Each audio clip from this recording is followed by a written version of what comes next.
নমস্কাৰ বন্ধু বান্ধৱীসকল, আজি আপোনালোকক অকণমান ঘৰতে কাম কৰা অকণমান মুহূৰ্তকে দেখুৱাওঁ। এয়া লাই কেইজোপা আজি 15 দিনমানৰ আগতে মই এনেকৈ ৰেকৰ্ড কৰিছিলোঁ। নুমলীয়াকৈ লাইডৰা আপোনালোকক এনেকৈ দেখুৱাইছোঁ। যিহেতু লাই শাক খাই খুব ভাল পাওঁ, গৰম গৰম সেইকাৰণে নিজে ৰুই লৈছোঁ। এয়া সিঁচি লৈছোঁ। এয়া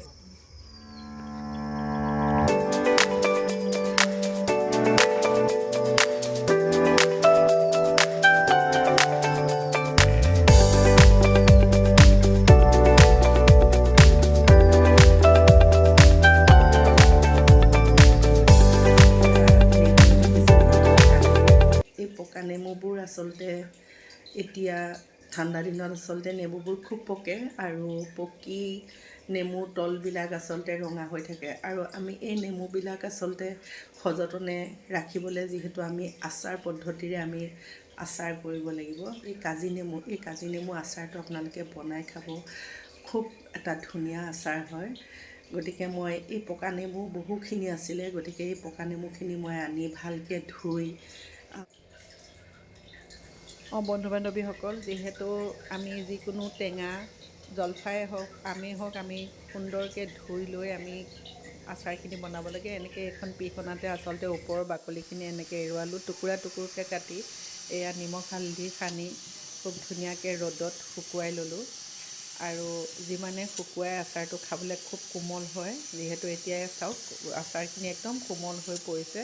আৰু ঠিক তেনেকৈ আচাৰ ভজানকৈ নিচিনাকৈ গেছটো চিমত দি আপুনি পাঁচফোৰণ, জলকীয়া গুড়ি, জিৰা এনেধৰণে দি খুব চিমত ভাজি লৈ আপুনি ঠাণ্ডা হ'লে বৈয়ামত ভৰক আৰু পৰিৱেশন কৰি খাই চাওকচোন কিমান ধুনীয়া লাগিব। বন্ধু বান্ধৱীসকল, মই এয়া আচাৰখিনি এনেধৰণে ভাজিবলৈ লাগিছোঁ।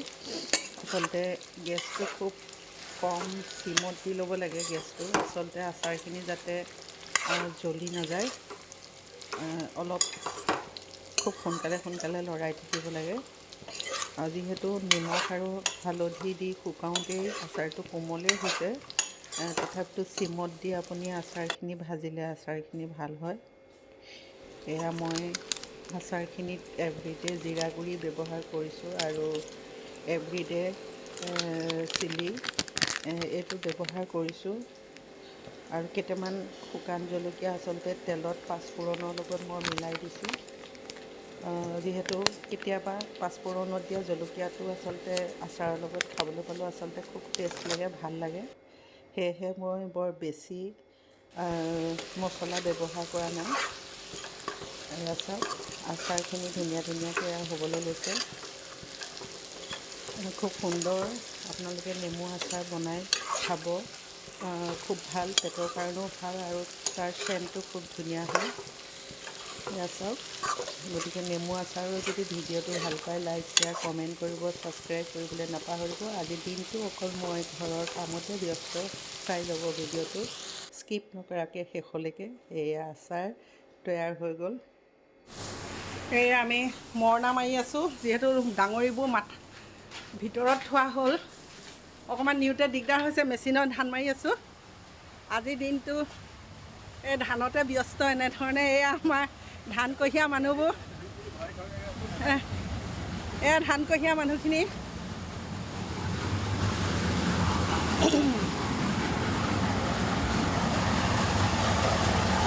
এয়া মেচিন চলি আছে।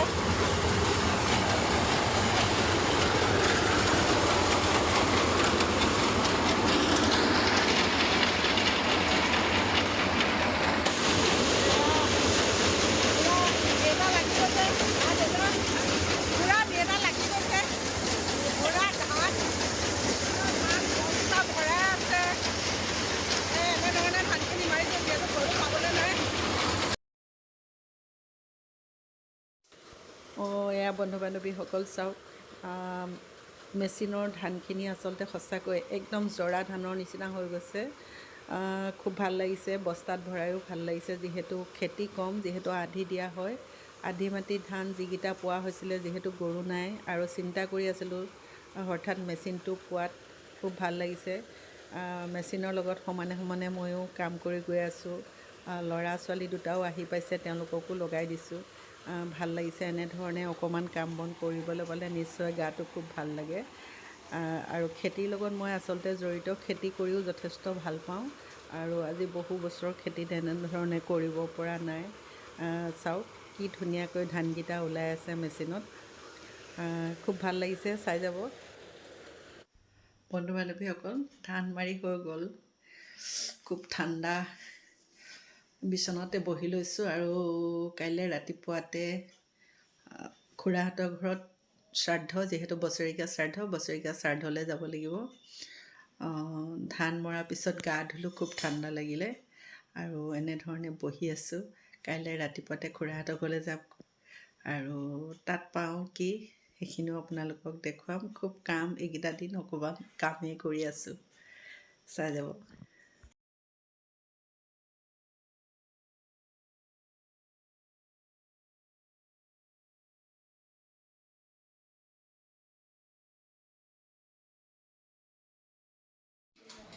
Besar ya, lihat mau mereka belanja. Bah, sekian itu ini tuh dolangan satu saja. Kan dolangan satu saja.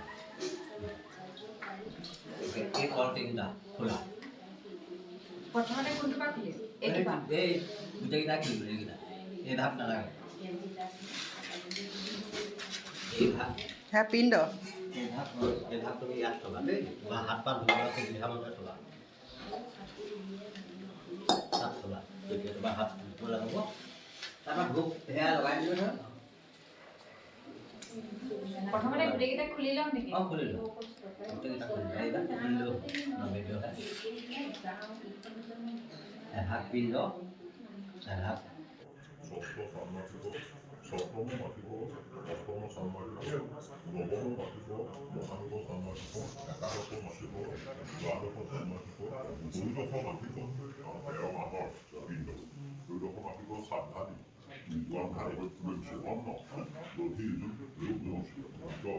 মধু জলপিণ্ড কৰ্ম ধৰ্ম সময়ে পাপ পঠনাৰ্থ অহস্য ৰামিস্য সুবেশন ধৰ্ম